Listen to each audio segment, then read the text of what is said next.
Voice of America میں خوش آمدید۔ اس وقت ہم اسلام آباد ہائی کورٹ کے باہر موجود ہیں۔ ہمارے ساتھ موجود ہے تحریک انصاف کے مرکزی رہنما سینیٹر فیصل جاوید۔ بہت شکریہ فیصل صاحب آپ کے وقت کا۔ پہلے اس ہیئرنگ سے پہلے یہ جاننا چاہوں گا کہ عمران خان نے ایک کال کا اعلان کیا ہے کہ یہ کال کیا ہے؟ یہ کوئی دھرنا ہے، لانگ مارچ ہے؟ جلسے تو آلریڈی آپ کر رہے ہیں۔ جی ہاں بالکل، ابھی ہمارے جلسے جو جاری ہوئے اور جو لوگوں کا جو رسپانس آیا ہے، لوگ کال دے رہے ہیں، یہ ہم کال نہیں دے رہے ہیں، لوگ کال دے رہے ہیں اور اس کو ہم جوائن کر رہے ہیں کیونکہ پبلک اب تنگ آ چکی ہے سپورٹڈ گورنمنٹ سے۔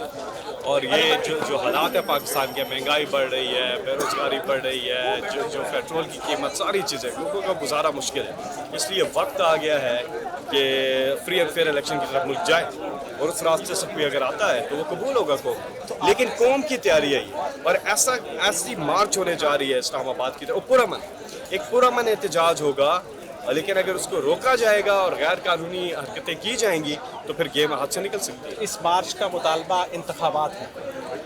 ایبسلیوٹلی، اور کوئی راستہ نہیں ہے۔ یعنی کہ ہم تو کہتے ہیں کہ اس سے پہلے ہی اناؤنس ہو جائے تو بہتر، لیکن اگر ایسا نہیں ہوتا تو پھر مارچ ہوگی اور اب مارچ کی تیاریاں شروع ہو چکی ہیں۔ اور الیکشن کمیشن تو جو ہے وہ ضمنی انتخابات نہیں کروا پا رہا، چونکہ حالات ملک کے ایسے ہیں، سیلاب ہے، تو اس صورت میں کیسے عام انتخابات پورے ملک میں ہو سکتے ہیں؟ الیکشن کمیشن سیلاب کی وجہ سے نہیں، کیونکہ وہ جتنے بھی حلقوں میں الیکشن ہو رہا تھا وہاں کہیں سیلاب نہیں ہے۔ الیکشن کمیشن اس لیے نہیں کروا رہا کہ پی ڈی ایم کی حکومت ہے، ان کو اپنی ہار نظر آ رہی ہے، اس لیے وہ بار بار درخواست کرتے ہیں کہ جن انتخابات سے وہ بھاگ رہے ہیں وہ آگے کرواتے ہیں انتخابات، کیونکہ وہ ہار رہے ہیں۔ کراچی میں ہمارے کینڈیڈیٹس نے جو بائی الیکشن جیتا، انہوں نے الیکشن کیمپین میں کہا کہ میں اسمبلی میں نہیں جا رہا، میں ریپرزینٹ نہیں کروں گا آپ کو، لیکن پھر بھی لوگوں نے ووٹ ڈالا۔ ایک طرف 13 پارٹیز تھیں، ایک طرف اکیلے پی ٹی آئی کے کینڈیڈیٹ، وہ جیت گئے۔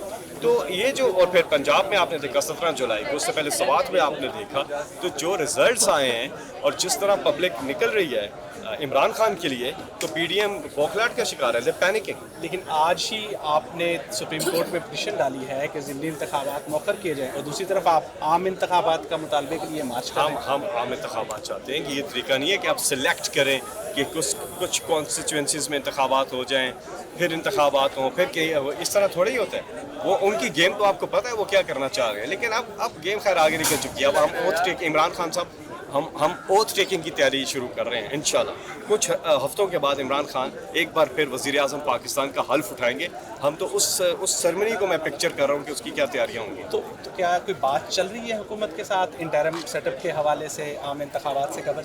دیکھیں، میں سمجھتا ہوں کہ جو اس وقت بات چیت جو ہے وہ عوام کر رہی ہے، کلام کر رہی ہے حکومت کے ساتھ، اور ہر جلسے میں آپ دیکھتے ہیں ایک ہی بات ہے، الیکشن اناؤنس کرو، تاریخ دو، اسمبلی کو تحلیل کرو، یہ واحد راستہ آگے جانے کا، اور کوئی راستہ نہیں۔ الیکشن کے لیے تو آپ کو بہرحال حکومت سے بات کرنی ہوگی نا، کیونکہ بغیر حکومت کے ایگریمنٹ کے انتخابات کی طرف آپ نہیں جا سکیں گے۔ اس سے پہلے ایک نگران حکومت کا قیام ہو سکتا ہے کوئی اور سرپرائز مل جائے آپ کو۔ تو کسی سٹیج پہ آپ کی بات چیت حکومت سے، یا کوئی آپ کے بہاف پہ بات کر رہا ہے؟ نہیں، بات چیت اگر کر بھی رہے ہیں، لیکن اگر وہ میں سمجھتا ہوں کہ اس وقت جو ہے نا ساری چیزیں سپورٹ کر جانی عوام کی۔ عوام کہتی ہے بات چیت کریں، بات چیت کریں، عوام کہتی ہے لانگ مارچ کریں، لانگ مارچ کریں، عوام کہتی ہے۔ تو یہ لانگ مارچ اسلام آباد میں بیٹھے گا اس وقت تک جب تک آپ کے مطالبات، یعنی انتخابات کا اعلان نہیں ہوتا؟ اس کے میکینکس تو کچھ عرصے میں سامنے آ جائیں گے۔